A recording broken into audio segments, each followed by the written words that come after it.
Hi friends! In today's video we're doing some spring planting.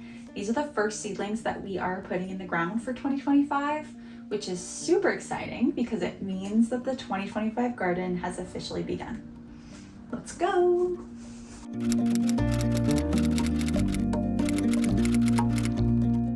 Here are all the little seed babies that are ready to be planted out. I've got lots of Lisianthus and then a couple trays of Strawflower as well.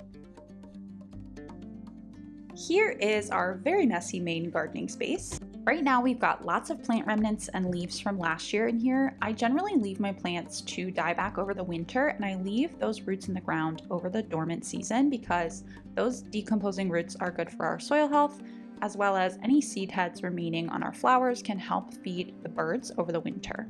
We also pile our leaves in here over the winter to keep our soil covered and as healthy as possible. It looks a mess, but it's so worth it to protect our soil, as well as to provide habitat for lots of good bugs like fireflies. I'm starting by prepping this bed that we are planting in. I clipped back any of those dead plants from last year at the base, leaving the roots in the soil, raked back all the leaves, and then just pulled any weeds that are coming up. You know? What do you mean spin it? Oh, like this? This and then spin. Like that? Yeah.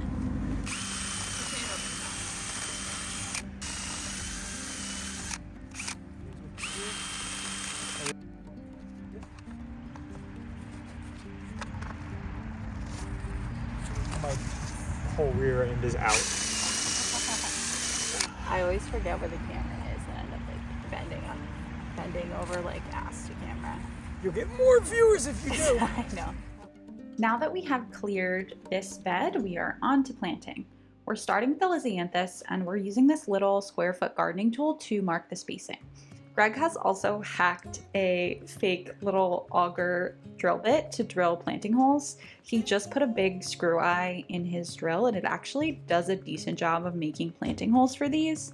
I think it's working really well because the soil is so damp and soft right now, and the holes we need for these seedlings are quite small. So it wouldn't work for bigger plants, but it's actually made planting tons of these little seedlings way easier. At some point, we'll probably invest in an actual auger drill bit for this, but for now, this totally works.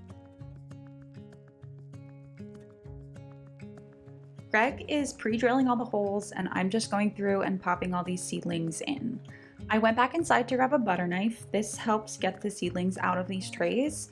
You can buy tongs that exactly fit the trays, but it seemed like kind of a silly thing to pay for when this works pretty well. I also mostly use soil blocking, so I really don't have very many of these trays. I also grabbed my granular mycorrhiza. I use the brand Bigfoot. This is supposed to help with root growth as well as feeding the soil food web and encouraging good bacteria in the soil.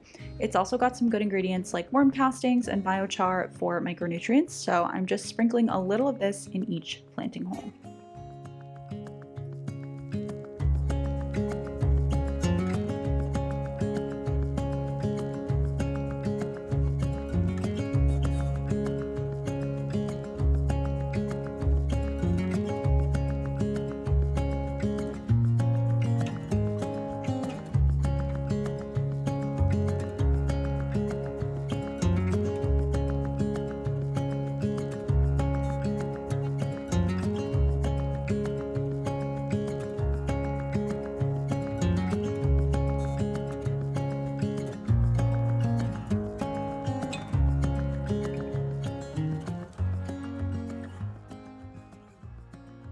Lisianthus is all done, and now I'm prepping the bed for Strawflower.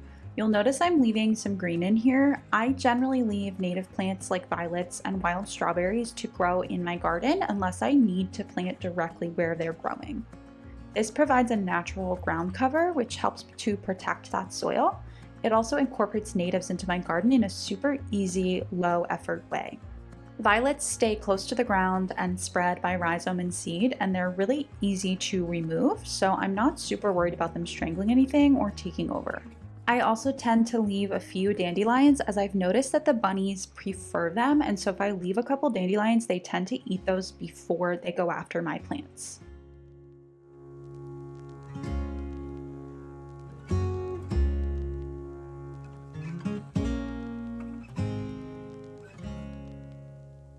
time to plant this beautiful Strawflower. I started these in soil blocks and the root growth on these is fantastic. They're basically just mostly roots with a little bit of soil at this point. They look beautiful. Because of the vigorous root growth on these, I do have to take a little bit of time to work these apart, but because they're so damp from the rain, it's pretty easy to split these up and plant them, and it's not going to damage them at all to split them apart.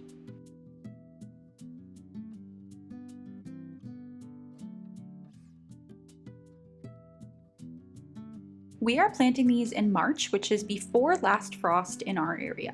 Every Strawflower seed packet that I've ever gotten says to plant these after last frost. However, I watched a video by Northlawn Flower Farm a couple years ago and she recommended planting these before last frost. We're in a similar zone, so I tried this last year.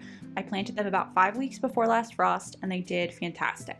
I even sowed a later batch that I planted out after last frost, and the ones I planted earlier performed significantly better.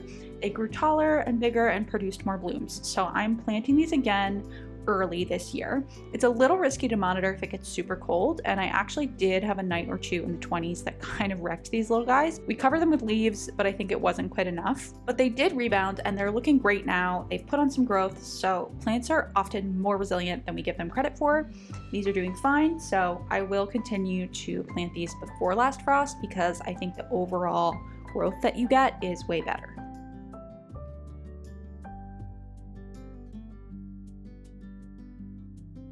That's all our spring flowers planted, and I'm so excited to watch them grow. Thanks for watching, and if you enjoyed this video, be sure to subscribe to watch my 2025 garden grow. Until next time!